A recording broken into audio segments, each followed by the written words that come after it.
The winter of 1945 pressed down on the Eastern Front like a closing fist.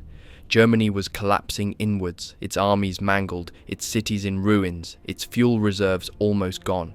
Every tank, every truck, every last breath of the war machine depended on a dwindling resource that had become more precious than men: oil. Without it, nothing moved. Without it, the Reich died.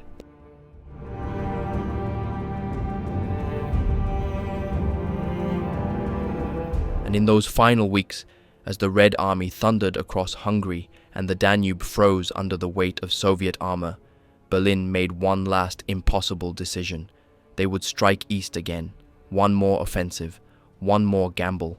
Not for victory, that fantasy was long dead, but for the last remaining oil fields in Europe, a thin lifeline buried under the mud and snow of Hungary. Waffen-SS units, exhausted and bloodied, were thrown into the line with orders to fight to the end. Men who had spent years in the East understood exactly what was coming. There would be no mercy, no prisoners, no second chances. The battlefield ahead would be fought on frozen ground soaked with months of retreat, in a landscape where every burned village and shattered forest whispered the same truth: oil had become blood. This is the story of Germany's final Eastern Front offensive, the last time the Reich tried to change the course of a war already lost, driven by desperation, fear, and the need to keep the engines running for just a little longer.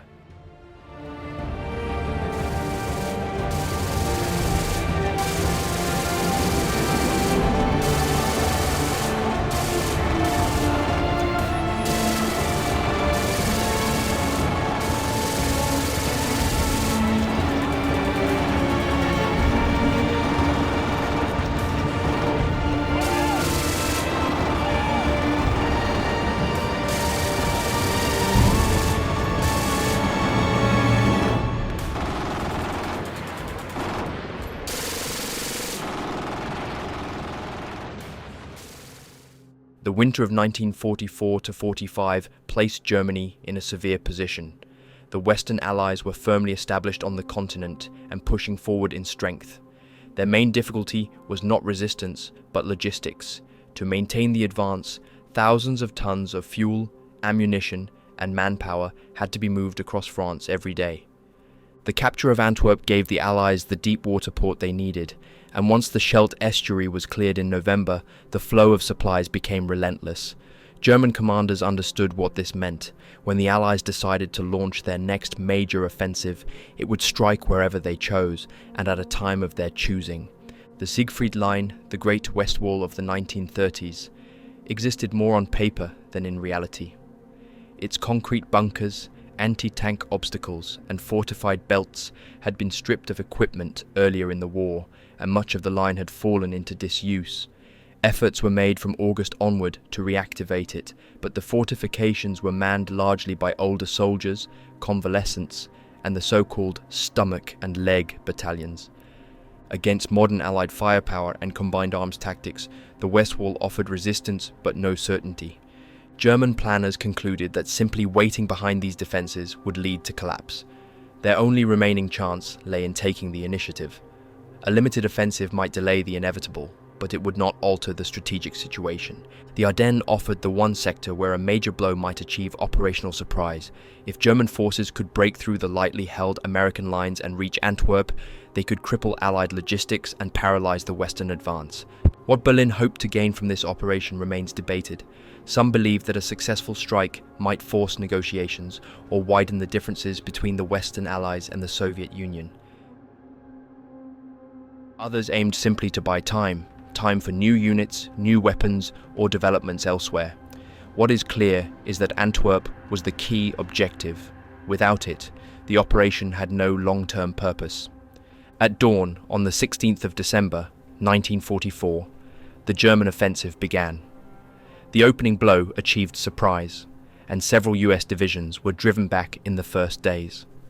But the attackers suffered from the same shortages that had plagued them for months. Fuel stocks were critically low. Air reconnaissance was almost non-existent. Tank units were expected to advance until they captured Allied fuel dumps or run dry. Eventually, despite moments of success, the offensive ground to a halt. Counterattacks by fresh Allied formations, combined with clear weather that allowed air power to intervene, forced the German forces back to their start lines. By January, it was clear that the Ardennes operation had failed to achieve its aims. Many German tanks and armoured vehicles were lost, not only in combat, but abandoned where their fuel ran out. The best formations were urgently redeployed east, where a major Soviet offensive had opened along the Vistula. The situation in the east had deteriorated rapidly. The Soviet summer offensives of 1944 had torn apart Army Group Center, driven deep into Poland, and forced German units back hundreds of kilometers. In August, the Soviet offensive into Romania destroyed local Axis forces and caused Romania to change sides. This single development removed Germany's principal source of natural oil. What remained were the synthetic fuel plants inside the Reich, and the last accessible natural oil fields in southern Hungary.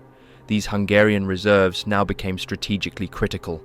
If they were lost, German mobility on all fronts would collapse. It was this situation that set the stage for the final German offensive of the war, Operation Spring Awakening, launched not to win the conflict outright, but to protect the last remaining oil that kept German armoured divisions, aircraft and vehicles functioning at all. The Soviet summer offensives had driven deep into Eastern Europe, but even these major gains eventually slowed. Logistics remained a constant limitation. Long supply lines, destroyed infrastructure, and the need to regroup large formations all contributed to the pause.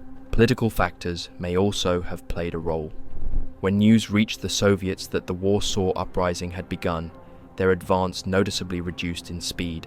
Whatever the motive, the delay allowed German forces to suppress the uprising before the Red Army arrived. Instead of entering a liberated capital, the Soviets moved into occupied territory, shaping the political future of Poland. After the rapid movements of the summer, the Red Army halted to reorganize for a winter offensive. This pause was closely watched in Berlin. With Germany operating on interior lines, there was a belief that forces could be shifted from one front to another quickly enough to strike first in the west, then return east to meet the Soviet blow. This thinking contributed to the timing of the Ardennes offensive.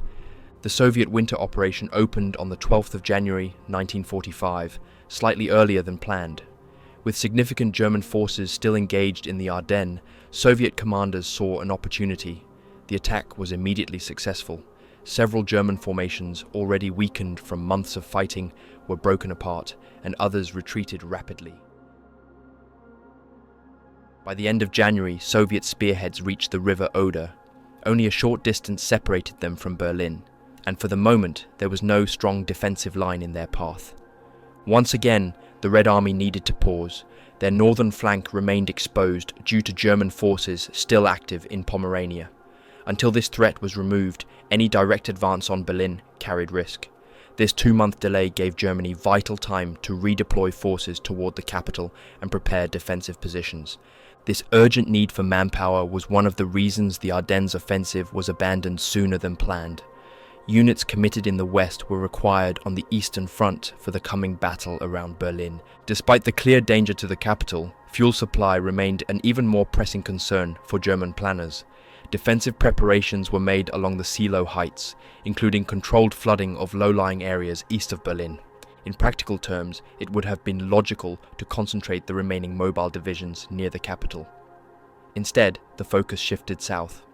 The loss of the Hungarian oil fields would cripple all remaining German mobility, regardless of whether Berlin held or fell. It was this strategic reality that produced Operation Spring Awakening, a counter-offensive aimed at securing the last major source of natural oil available to Germany. In late 1944, alongside their northern advances, Soviet forces pushed steadily toward Hungary.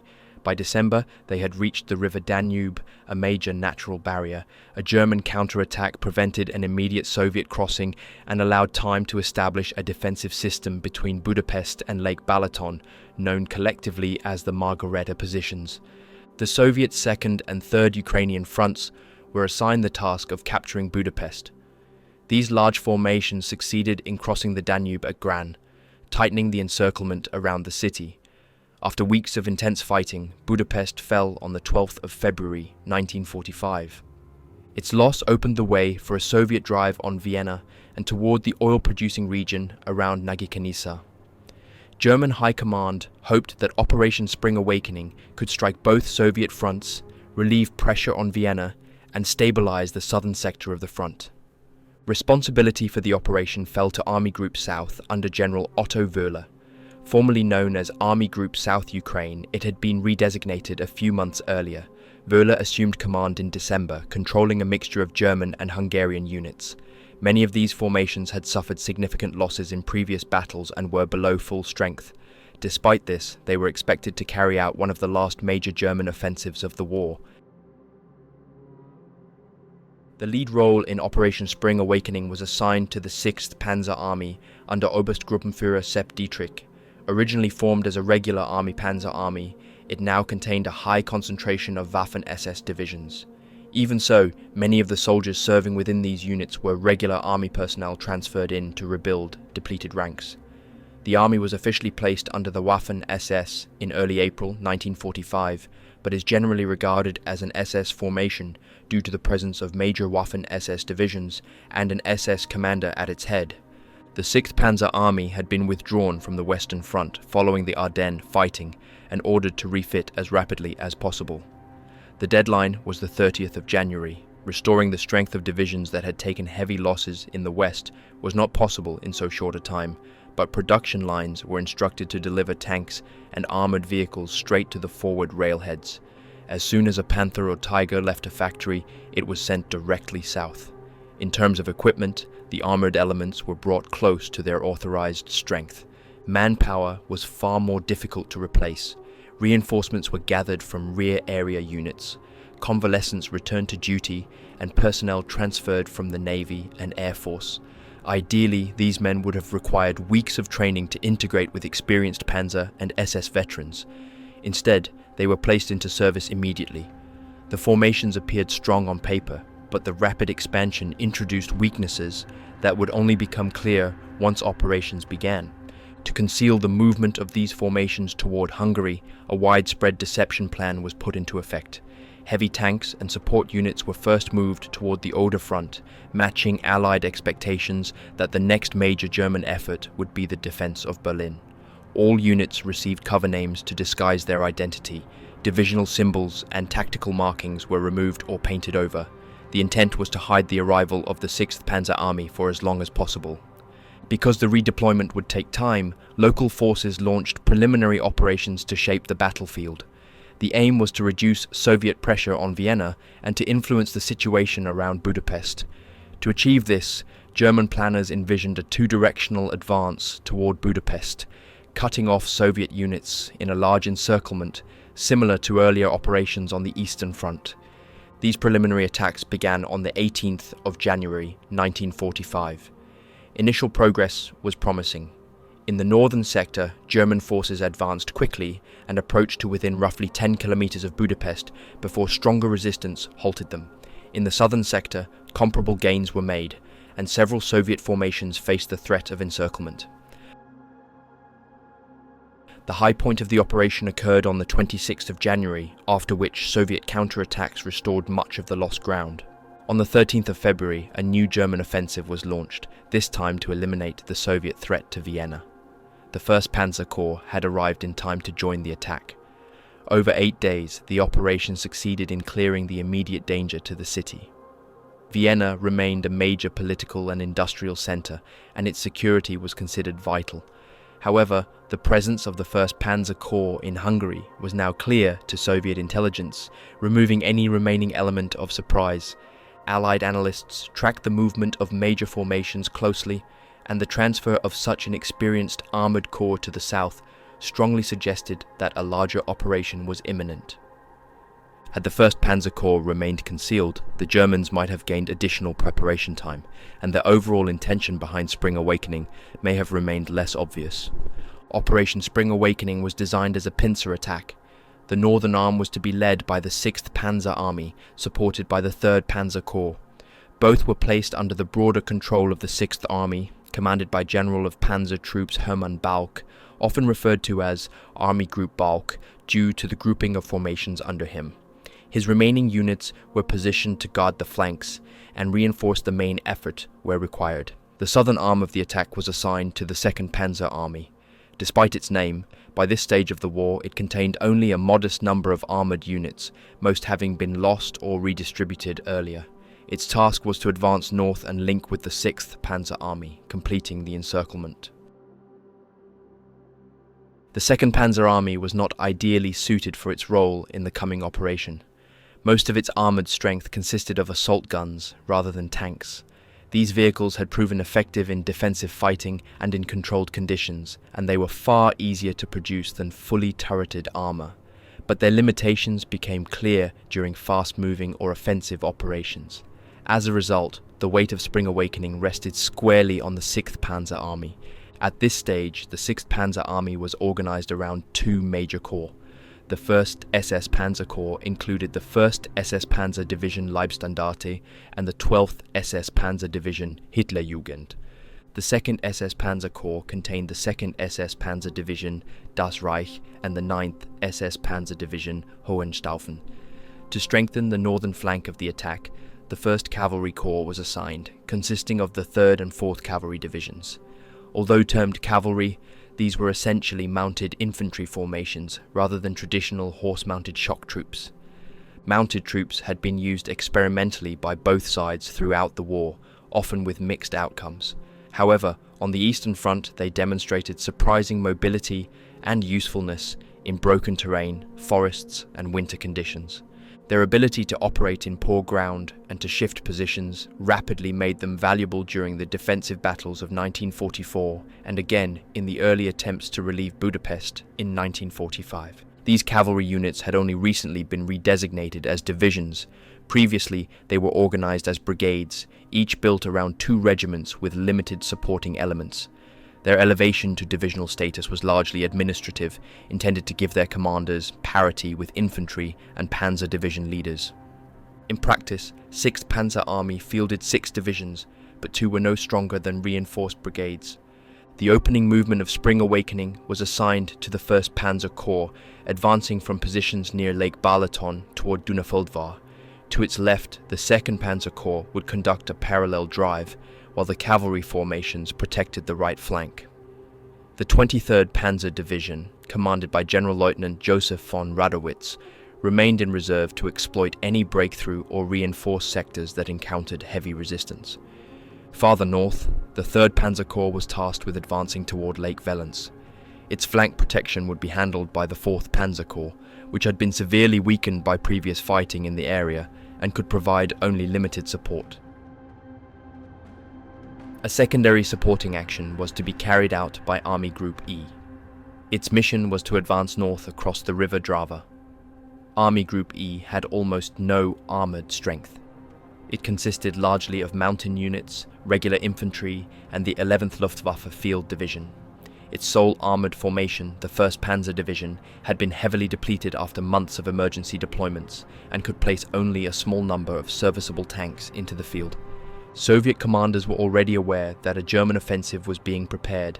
Intercepted communications, aerial observation, and movements of major German formations pointed to an attack around Lake Balaton. At the same time, the Soviets were preparing their own large-scale operation, scheduled for mid-March, with the objective of capturing Vienna. 4 armies were committed to this effort under the control of the 2nd and 3rd Ukrainian fronts. Planning for the Vienna operation continued, but a significant portion of the forces originally allocated to it was redirected to meet the expected German thrust. It soon became clear that the main German blow would fall north of Lake Balaton. This sector was held by the 3rd Ukrainian Front, an experienced formation under Marshal Fyodor Tolbukin. His troops had fought the length of the southern eastern front, from Ukraine through Romania and into the Balkans. They had also opposed the German attempts to relieve Budapest in January. For Spring Awakening, Tolbukin was allocated 3 of the 4 armies initially earmarked for the Vienna offensive. 2 of these would meet the German attack head-on, while the 3rd remained in depth as a reserve. The remaining Soviet formations remained under the 2nd Ukrainian Front, commanded by Marshal Rodion Malinovsky. His troops would continue preparations for the scheduled advance toward Vienna, but were ready to act as a deeper reserve in the event that the German attack broke through the main defensive belt. Facing the German spearhead were 7 Soviet infantry divisions, well supplied with anti-tank guns and positioned behind layers of minefields. Behind them stood a mobile reserve of tanks and self-propelled artillery. Although these armoured formations were capable of mobile warfare, Marshal Tolbukin placed a significant proportion of them in defensive positions. Each armoured brigade was assigned responsibility for its own sector, with tanks and assault guns dug in as static strongpoints. The motorised infantry of the front was broken into battalions and distributed among these positions. The result was a network of combined arms defensive zones, in some places up to 30 kilometers deep, able to provide mutual support.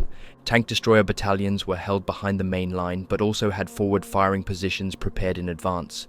As German armour advanced, these units were expected to move into their temporary positions, deliver fire, and then fall back to the next line. This approach maximised the strengths of the tank destroyers while avoiding the close-range fighting where turreted vehicles had the advantage. These arrangements created a layered killing ground. Ambush positions further increased its effectiveness. Decoy targets were placed to draw the attention of German tank commanders, while concealed Soviet units were positioned to strike from the flank or rear. Despite thorough German reconnaissance leading up to the operation, many of these ambush locations remained undetected when the attack began. The opening sector of the German assault lay across open ground, broken by occasional ridges.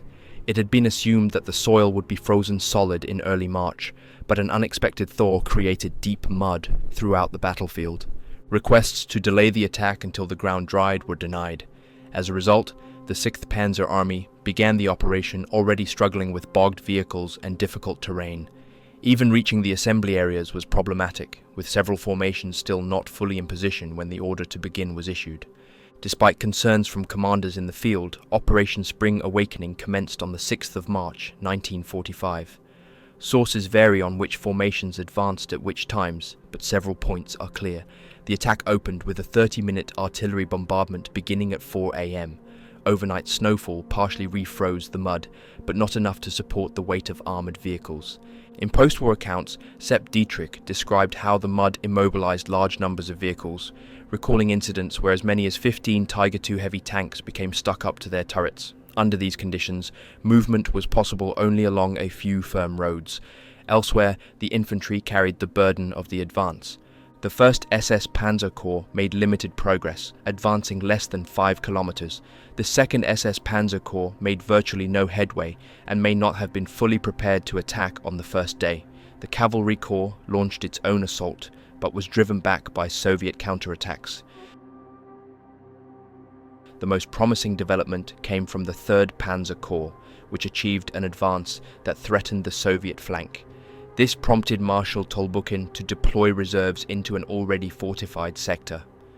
On the 7th of March, the 1st SS Panzer Corps continued its forward pressure, forcing the Soviet 68th Guards Division to withdraw. The division fell back to additional defensive positions held by its supporting units and remained in effective fighting condition. The 2nd SS Panzer Corps was able to begin its attack on the second day, but made only minor advances.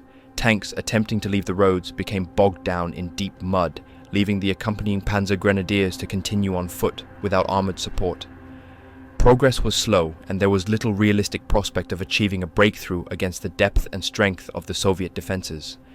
By the 8th of March, the 1st SS Panzer Corps continued to press forward into the layered Soviet defences.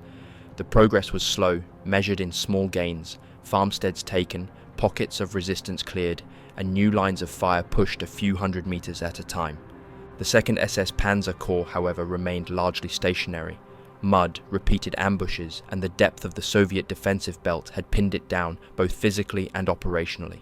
Panzer Grenadier units made some headway on foot, carving their way through trench lines and fortified positions, but without the rapid advance of the armoured formations, these gains could not translate into a decisive breakthrough. In an attempt to restore momentum, the 23rd Panzer Division was ordered out of reserve.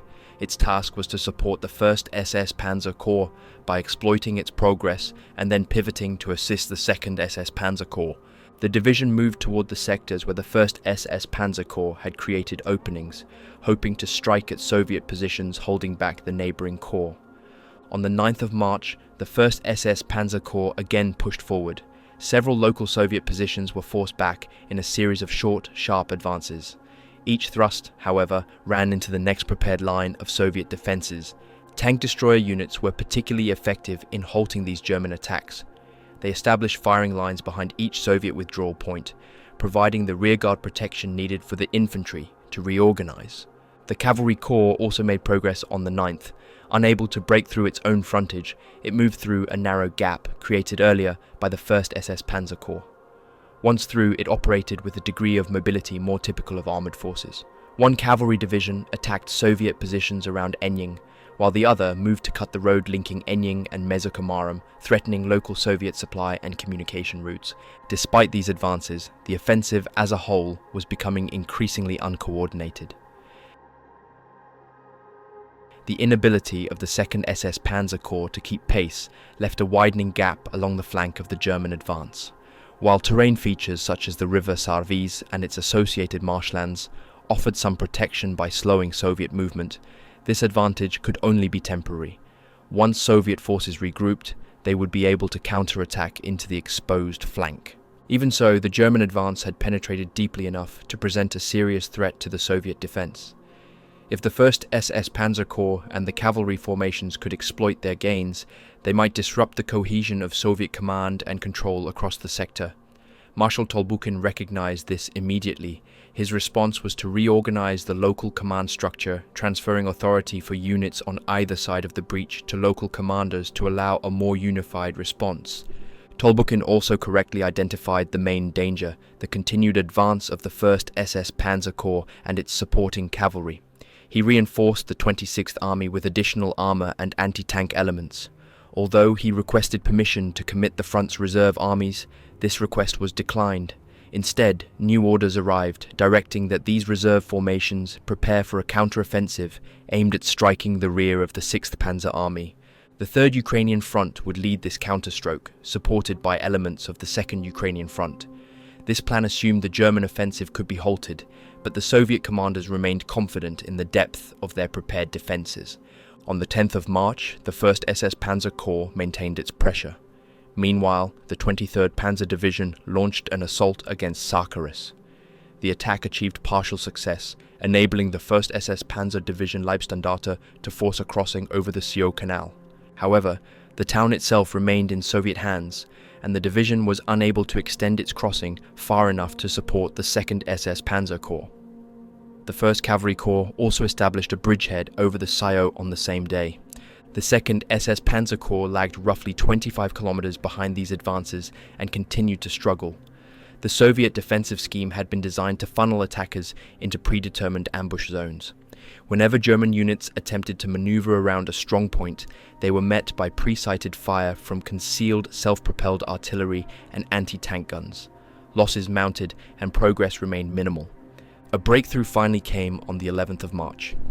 The 2nd SS Panzer Division Das Reich launched a coordinated attack near Sarkarestor. This operation successfully dislodged Soviet forces and opened a path forward, allowing the 2nd SS Panzer Corps to resume its advance. At the same time, the 1st SS Panzer Corps spent the day clearing Soviet positions on its flanks and preparing for its next major objective, the attack on Simontornia. The assault on Simontornia began on the following day.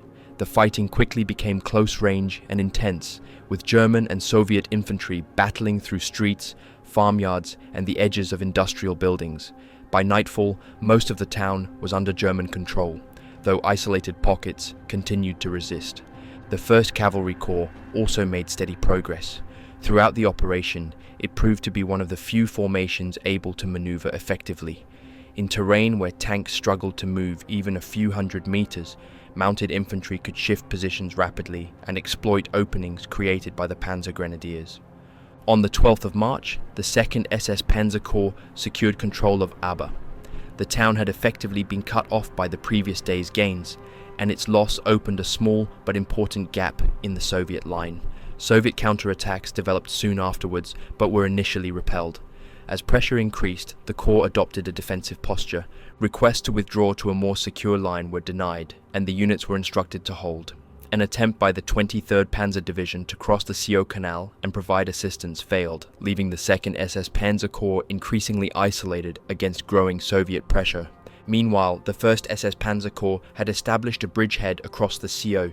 Soviet forces launched repeated attacks on the 12th and 13th of March, supported by much of the available air power in the sector. Infantry, armor, and close support aircraft struck continuously, yet some German elements succeeded in pushing the edges of the bridgehead a short distance outward. By this time, however, the Soviet counteroffensive was moving into position. Most of the concentration of Soviet forces had been completed by the 12th. On the 14th, temperatures rose, drying the ground, enabling faster movement and allowing larger armored forces to deploy. German reconnaissance detected increased Soviet activity on the 13th, but the scale of the buildup was underestimated.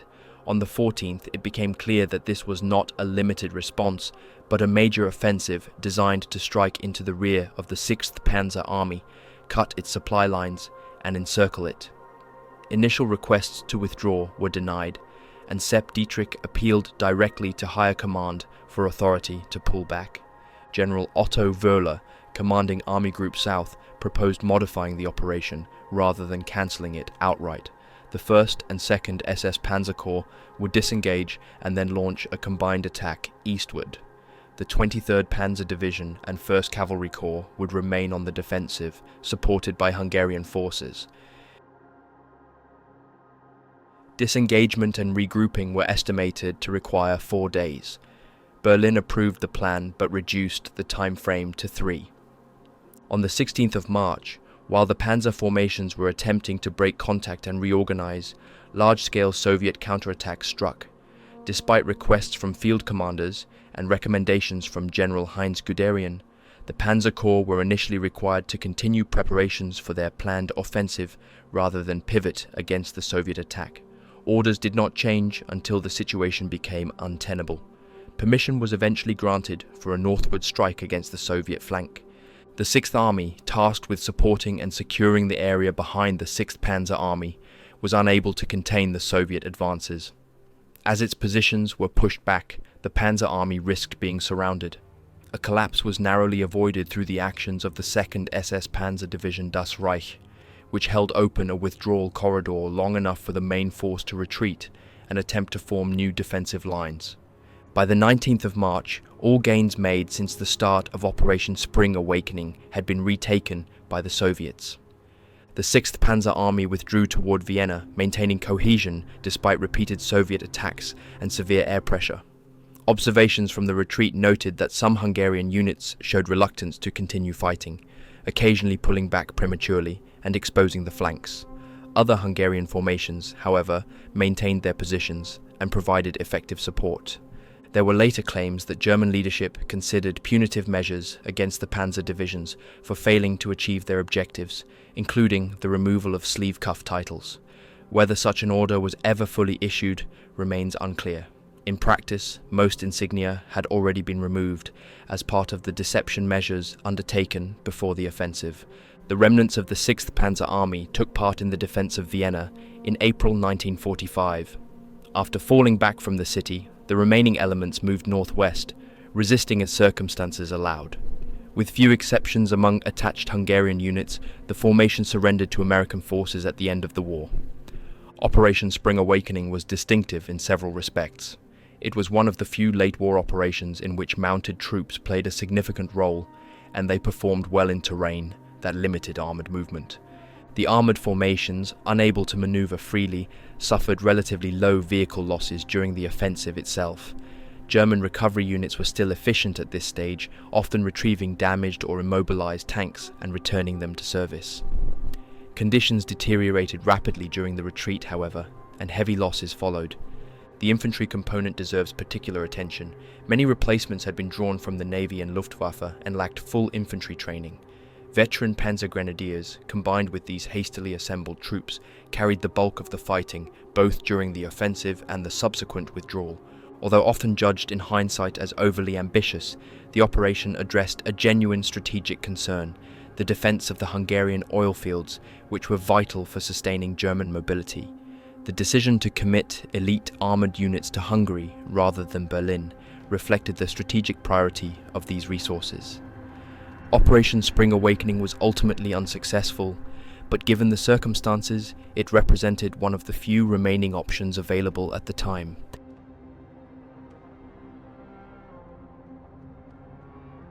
The collapse of Operation Spring Awakening left the 6th Panzer Army in an increasingly precarious position. The Soviet counteroffensive had not only recaptured all ground gained during the operation, but threatened to envelop the entire force.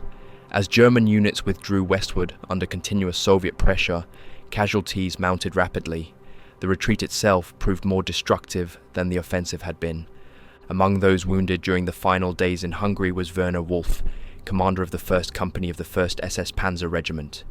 Wolf had served with distinction throughout the war, having received the Knight's Cross in August 1943 while serving as adjutant to Joachim Peiper during the Battle of Kursk.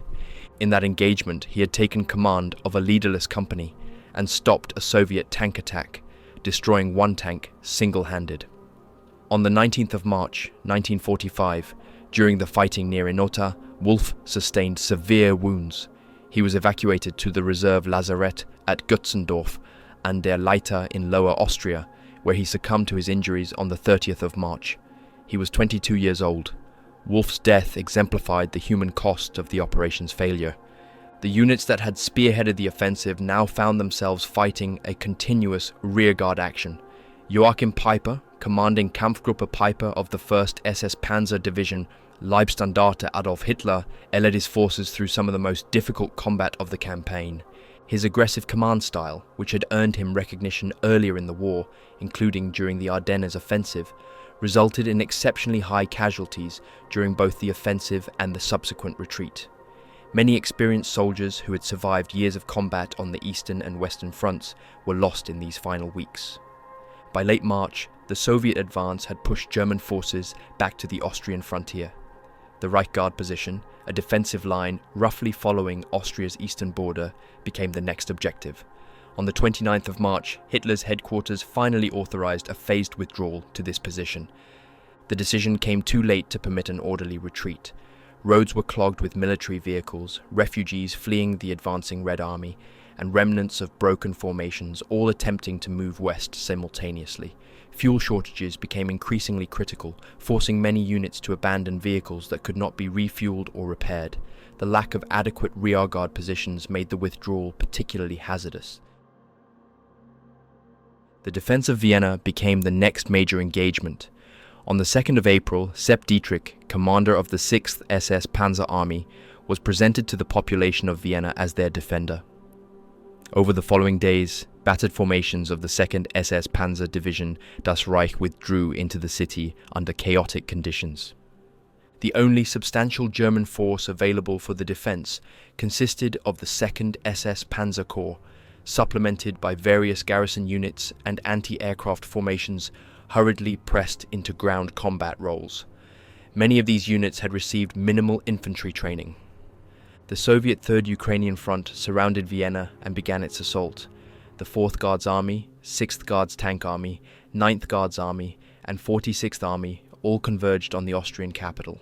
An Austrian resistance group known as O5 and led by Karl Schockel actively attempted to sabotage German defences and facilitate Soviet entry, hoping to spare Vienna from the extensive destruction that had befallen Budapest. German defensive arrangements assigned specific sectors to different formations. The 6th Panzer Division held positions in the Prater Park. The 2nd SS Panzer Division Das Reich and 3rd SS Panzer Division Totenkopf defended the southern approaches to the city. The Führer Grenadier Division covered the northern sector. The fighting that developed varied considerably across the city. In some districts, Soviet forces encountered determined resistance and became involved in prolonged street fighting. German units made use of buildings, barricades, and prepared positions to slow the Soviet advance. In other areas, they advanced with minimal opposition as German units pulled back or disintegrated under pressure. Soviet forces entered Vienna's southern suburbs on the 2nd of April. German defenders managed to keep them out of these areas until the 7th, but once Soviet troops established footholds, their advance accelerated. On the 8th of April, the 6th Guards Tank Army and the bulk of the 9th Guards Army moved into the western suburbs, which included Vienna's main railway station, a key objective for Soviet logistics. The fighting for control of the suburbs involved both armour and infantry engagements, with German anti-tank guns and hastily formed blocking positions attempting to delay the Soviet advance. By the 10th of April, all bridges over the Danube and its canal had been destroyed except for the Reichsbridge and Floridsdorf Bridge. Hitler had ordered the Floridsdorf Bridge held at all costs. The 2nd SS Panzer Division, Das Reich, left approximately a dozen artillery pieces, including 37mm anti-aircraft guns, in position to defend the crossing. That night, however, Das Reich withdrew from the city, taking its last remaining 3 dozen armoured vehicles with it. Vienna had effectively fallen, though isolated pockets of resistance continued to hold out. Soviet forces completed their capture of the city centre on the 13th of April after several more days of close combat. The 2nd SS Panzer Corps under Wilhelm Bittrich pulled out to the west on the evening of the 13th to avoid encirclement. The same day, the 46th Army secured Essling, and the Danube flotilla landed naval infantry upriver near Klosterneuburg, completing the encirclement of remaining German positions. By the 15th, the exhausted remnants of the 6th SS Panzer Army retreated toward the area between Vienna and Linz. Elements of the 9th Guards Army and 46th Army pursued.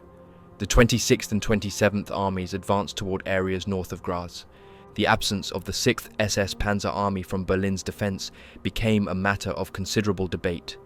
Chief of Staff Heinz Guderian had repeatedly argued these formations should defend the capital or support operations along the Oder.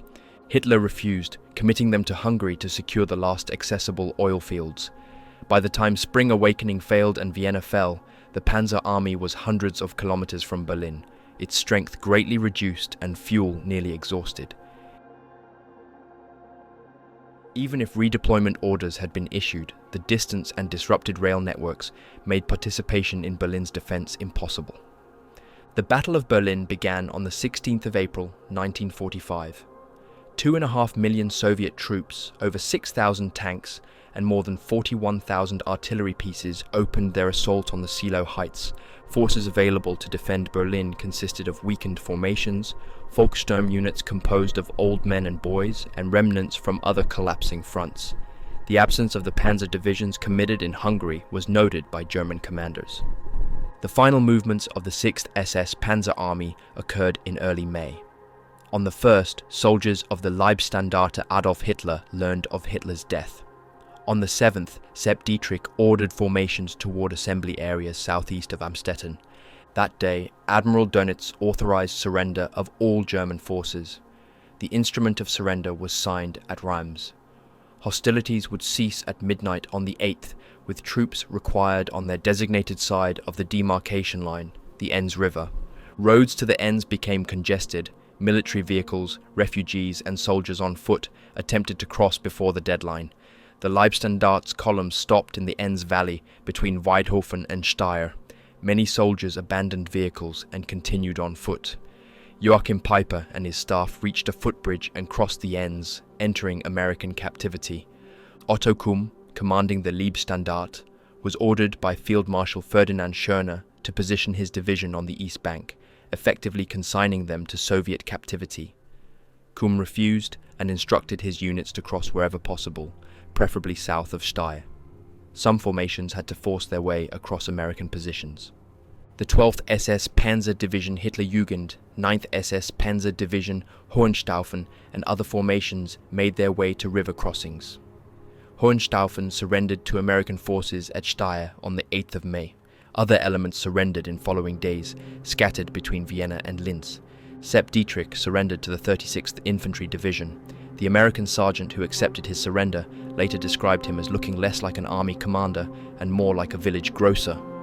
Dietrich later faced trial for the Malmedy massacre during the Ardennes offensive and served time in prison. Joachim Peiper attempted to evade capture by making his way toward Rottach. He was apprehended near Schliersee on the 28th of May and interned at Dachau. He faced trial for war crimes, including the Malmedy massacre, and was initially sentenced to death before commutation to life imprisonment. He was released in 1956. Operation Spring Awakening illustrated characteristics of late war German operations. The decision to commit elite formations to Hungary rather than Berlin reflected questionable strategic priorities. The oil fields were vital to German mobility, but by March 1945, individual resources could not alter the war's trajectory. Mounted cavalry divisions retained usefulness in terrain unsuitable for armor. Panzer divisions, constrained by mud and Soviet defenses, suffered modest vehicle losses during the offensive. German recovery capabilities remained effective, returning damaged tanks to service. The retreat proved more destructive, with many vehicles abandoned. The infantry deserves recognition. Many replacements from the Kriegsmarine and Luftwaffe lacked full training, but fought alongside veteran Panzer Grenadiers through the offensive and withdrawal. Casualties were severe. The Vienna offensive and final retreat marked the end of the 6th SS Panzer Army as a cohesive fighting force. What had been Germany's most powerful armoured formation ended the war scattered across Austria, surrendering in small groups to American forces. The majority entered captivity between the 8th and 10th of May, 1945. The distance from Berlin, several hundred kilometers, combined with depleted condition, fuel shortages, and Soviet forces between Austria and the capital, rendered redeployment impractical. The strategic decision to commit the 6th SS Panzer Army to Hungary removed it from any role in the war's final engagement on the Eastern Front.